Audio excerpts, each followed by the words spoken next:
بسم اللہ الرحمن الرحیم نحمدہ نصلی علی رسولہ الکریم اما بعد۔ کمزور ہو جاتے، دبے اور دب جاتے، مظلوم اور زیادہ مظلوم ہو جاتے، غریب اور زیادہ غریب ہو جاتے۔ نقصان کس کا ہوتا سوچ کے دیکھو۔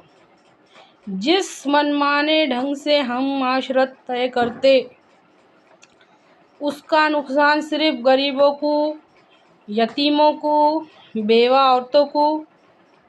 سوچ کے دیکھو، معاشرے کے کمزور ترین طبقے کو۔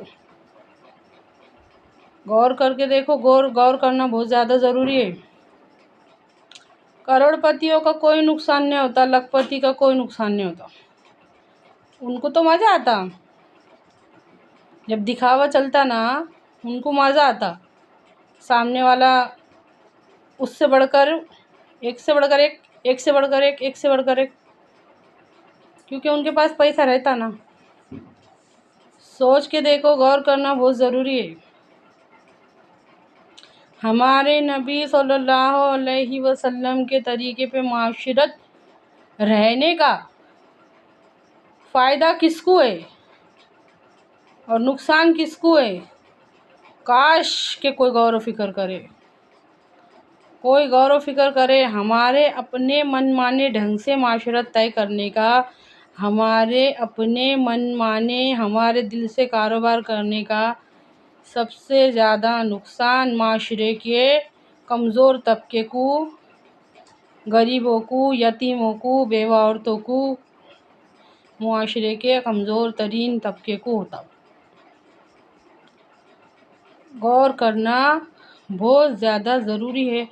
اگر تھوڑی سی بھی دلوں میں ہمدردی ہے تو، اگر تھوڑی بہت بھی دل میں ہمدردی ہے تو دین خیر خواہی ہے، دین ہمدردی ہے۔ ہمارے نبی صلی اللہ علیہ وسلم کا فرمان ہے، مسلمان جو ہے نا، مسلمان وہ خیر خواہ ہوتا ہے۔ خیر خواہ کس کو بولتے ہیں؟ جو ایک دوسرے کا بھلا چاہتے۔ ہمدرد ہوتا ہے۔ ہمدرد کس کو بولتے ہیں؟ جو دوسروں کا درد محسوس کرتے۔ ذرا سوچ کے دیکھو، حالات دیکھو،